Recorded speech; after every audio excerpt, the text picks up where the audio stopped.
Hello, BookTube. Recently, Grix, etc., I'll leave a link to his channel. He created a tag that it will be endless trouble on this channel. He created a book tag about books that don't exist. Tell us about books that don't exist, that you would like to exist. Not so much the same thing as, for instance, books that should be in the science fiction classics lineup but aren't, that Back Away from the Donkey did a few of those, or books that should be in the Penguin Classic line but aren't, but rather not books that already exist, books that don't exist, that you would like to will into existence, that'll never happen, that will never be. And he tagged me, and I pretty sure that my response video was supposed to be one book. I did 10. Now I want to do 10 more. This tag is evergreen, so I want to show 10 more books that really ought to be, books that I wish existed. And we'll start with a big one. We'll start with a 1,000-page book that is a personal recollection, a personal reflection, an autobiography of the greatest English monarch of them all, who wasn't English, but German. This is My Life and Reign by Queen Victoria. And for this book, I picture that she would have all of her reminiscences and her documents and whatnot synthesized and written at great eloquent length by Disraeli. Even though they weren't particularly fond of each other, he was one of her prime ministers who had genuine popular literary ability. We won't be talking about William Gladstone, we'll be talking about Disraeli. I would like it if Disraeli wrote My Life and Reign, and Queen Victoria signed her name to it, and maybe penned a preface or whatnot.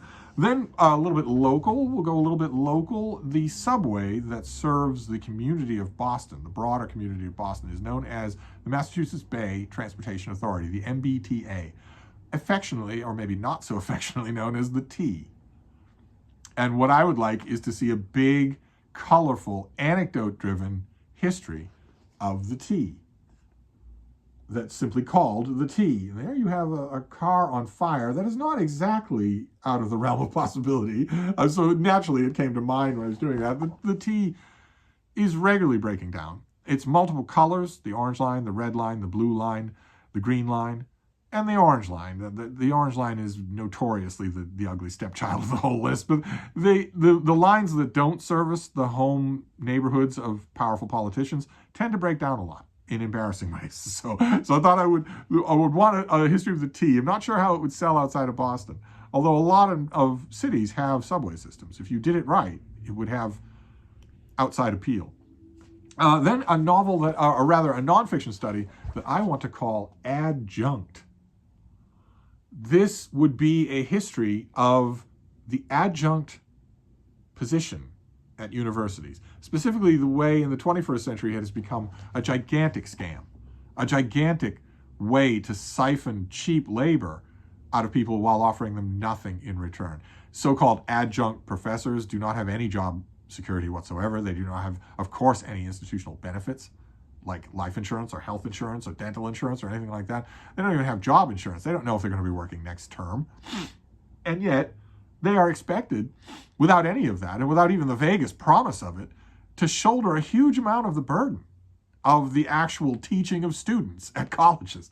More and more of that burden, since they'll take their poverty wages and still do the job. More and more universities are saying, well, that's true. Why should we pay anyone more than that? So somebody should, maybe somebody already has done this, a scathing expose on the adjunct racket. Then we have a study of all of the people who make up the lower rungs of the diplomatic service. Adjuncts, attachés, deputies, assistant deputy secretaries, the people who come and go in those jobs. Sometimes they stay for a long time. What I would like, it could never happen, but then a lot of these books could never happen. What I would like is a big narrative history of their life, what their life is like. They tend to be weirdly secretive in the last 20 years or so, but in the 19th century, for instance, we have endless memoirs of young men who took that job and served for a year, 2 years, 10 years, and went all over the world or got to meet all sorts of famous people, rulers of other countries. If you can't extend that narrative to the 20th century, and I think you probably could. I don't know if you could extend it to the 21st, I think you'd probably extend it to the 20th century. But even if you can't, I'd love to see somebody do that for the 19th century. And of course, I want to call it the attaché case, right? It's a perfect title. And you want to print the title on a battered valise that's in someone's hand with the author's name down below and a brief description. Then, naturally, thinking about all of those poor attachés and those third deputies and whatnot, made me think about the people they nominally serve, which are the diplomats, and who they are, and what they do, and what they've always done. Now, there have been a number of books, there have been a number of histories on diplomacy. Too often, the ones I have read want to study diplomacy as a philosophical concept, when, with all due respect to Grix, any attempt to study anything as a philosophical concept is going to ruin the book. It's going to make it unreadably boring and dumb. What I would want is for someone to study the people. Who have been the diplomats? Where have they changed nations' history, and where have they not? So it's a natural combination with the attaché case, and then I called it the man to see. And I could easily picture, if these were written by the same author, I could easily picture them being a 2-book set that would sell well at Christmas time to the history buff on your channel. Then on this channel, I have mentioned many times before that I have a sweet tooth for authorized biographies, even though I know I shouldn't. An authorized biography has been recognized from time immemorial as a sign that the book will be false, that it will be sanded down and vetted through lawyers and rounded and softened and weathered to the point where any school child could pick it up and read it. It has been known from time immemorial that if you read an authorized life of a famous figure, all of the scandals and anything controversial will not be in it. They simply won't be there. And that has only increased in the last 30 or 40 years, when it seems to be an assumption that it's incumbent on every public figure to have someone write one of these books and slap their name on it. I've never understood that. I've never understood the reason for it, and yet it happens.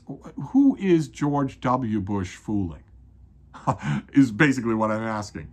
Does George W. Bush think there's any segment of any nation, society, anywhere in the world that thinks of him as a secret man of letters? No. He knows that's not true. He knows that we all know that's not true, but he had a book written.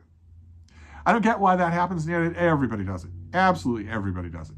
I guarantee you that the incredibly disgraced U.S. House of Representatives, George Santos, we don't know if that's his name. We don't know where he comes from. We have no idea whether or not he's an American citizen. We have no idea where his money comes from. We have no idea whether he's gay or straight. We have no idea whether he's ever been married, and if so, to a woman or a man or both. We don't know anything about him. He has literally lied about literally everything to do with himself. And he has a book contract. I'm sure that he does. Everybody writes one of these things. Everybody does. Sometimes the fates smile on all of good people in the world, and they don't sell. They bomb. But they still happen. And I'm not talking just about political books here. I'm talking about the official biographies of any historical figure. You get them all the time. As long as there's an active estate, they can commission something. And for every one estate that looks at the prospective biographer and says, there aren't any conditions, so-and-so who's dead and we're commissioning you to write their life, they belong to history. History will judge them.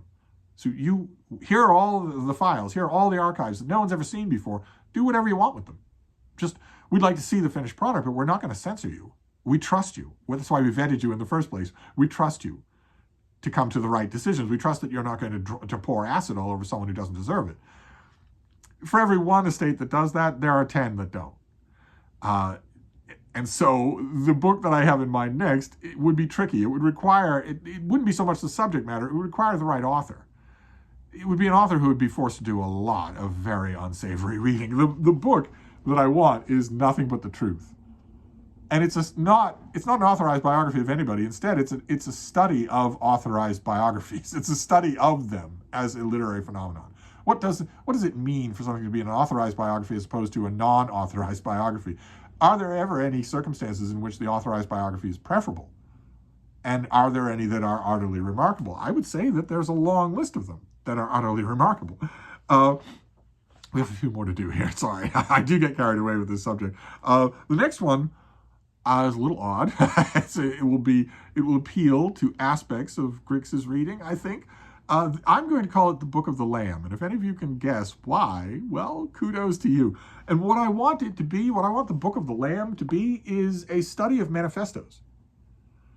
People write manifestos. People of all kinds do. We mostly know them as an infamous thing because usually it's someone who has just recently died in a hail of bullets or a gigantic fire who left behind a manifesto. And these manifestos are ordinarily so poisonous that they tend to be suppressed from the public. And just sort of, you have to find them. You have to find where they are and hope that you're getting the provenance right and not just getting someone's concoction. But they do exist, and they have existed for thousands of years. And it's not always everybody crazy who writes one. For a while there, about 10 years ago, there was a little fad of people writing manifestos. What I would like for this book, as for Nothing But the Truth, would be to find the right author. Find someone who is willing to go through all of these things and sift the commonalities, the narrative threads, what's going on here, and tell the stories behind them. You would have infamous manifestos, of course. In a book like this, you'd have the Unabomber's manifesto, and Elliot Rodgers left a manifesto. You'd have the infamous ones, horrible people. But you'd also have lots of other things, too. There were manifestos left by saints before they were murdered, before they were executed. I'd like somebody to go through all of those. What is the difference between a manifesto, for instance, and an autobiography or a collection of essays? There is a difference. You know it when you see it. I'd love it if we could find somebody who was sharp enough to know that and go through it. Then this next one is not a single book. I'm listing it as a single book, but it's not a single book. This next one, in terms of books that don't exist that I would like to exist, would be a call to the publishing industry. And maybe that call would go unanswered. Maybe, in this case, I would be willing to admit they know what they're doing by not creating these books. The books that I want Doc Savage. I want a Doc Savage novel every month. A Doc Savage pastiche novel every month. Find a thriller writer, an action writer. In this case, I suggested Jonathan Mayberry because he's terrific. But it'd probably have to be somebody that likes the Doc Savage oeuvre. Find somebody who's willing to take this character on. I'll get the permission out of the estate and give us a new Doc Savage adventure every month in a trade paperback with a lurid cover. And in addition to that, I would also like it if the same angel would give us reprints of all of the old Doc Savage adventures and keep their lurid covers. There is no way that anyone has an active, possessive copyright on all of those great old Doc Savage covers. There's no way that's true. So you don't need to commission new ones. That would increase your overhead. I understand. You can't expect these things to sell all that much. So you don't want to increase your overhead. Okay, well, you don't need to. Doc Savage covers exist. Reprint those books. Ideally, what I would like is a new Doc Savage pastiche novel every month while also reprinting 2 of the old books. I think that's too much to ask. To keep Steve happy. And then finally, a few years ago, there was a book called The Pocket. There was a study of pockets. That's what it was supposed to be, and I was so overjoyed at that idea. That's such a great idea for a micro-history. I'm not a big fan of micro-histories, but when I see one that I like, the idea behind it, I jump right on it. But The Pocket ended up being not so much, here's a history of pockets, as it was, I hate men. And you should too, because all men are evil. And so it squandered a little bit of its potential. And it was also, even the parts that weren't savagely hateful of all men were still largely about wardrobe. They were about what you use as a pocket in your clothing. What different forms has that taken? For instance, in ancient Rome, the toga, it was this huge, elaborate thing. You needed help to get into it and to get out of it. But it had a couple of dips and pivots in there that were called sinuses, where you could put things, they were kind of pockets where you could put things.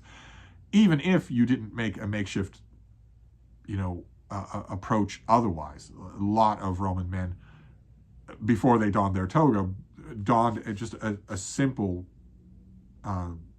Greek vestment, just a thing that basically a nightshirt, and they would belt that, and the belt could contain something. It could contain a small amount of wealth. It could contain a dagger, which were illegal in the city, and then you would put the toga over that, and the toga itself had compartments. And this this man-hating author went all the way through history, looking at all the different wardrobe choices that men use to both carry things when they're out and about outside of the house and also oppress women.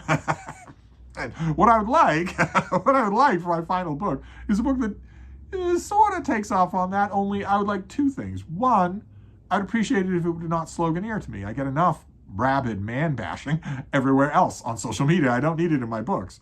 And two, I would like it if the book that I'm thinking of were not so much about wardrobe as about what those things are. What are you carrying in those little holes and pockets that you make for yourself? So I called it The Things We Carry. And it would be a study like that. It would be very similar to The Pocket, only maybe a little bit more palatable to me. And there you go. That is part number 2 of Books That Don't Exist. The Books That Don't Exist tag. I'm going to have to restrain myself from making a part 3 tomorrow because I have an endless list of these things. Just endless. An endless list of books I wish could happen one way or another. Now, you'll notice some of the books on my list could happen. Somebody could write one, could commission one today. Some of them can't. Queen Victoria did not write a gigantic narrative history of her reign. That would be wonderful, but she didn't do it. Some of them can't exist, but some of them could. So there's always hope. But I'm going to resist. I'm going to lay off and let other people catch up, maybe do one of these themselves. But I had a wonderful time the second time through. Thank you, Grix, again for tagging me. I will certainly do a third one. I just don't know when. So I'll wrap this up for now, and I will see you soon. Thank you, BookTube.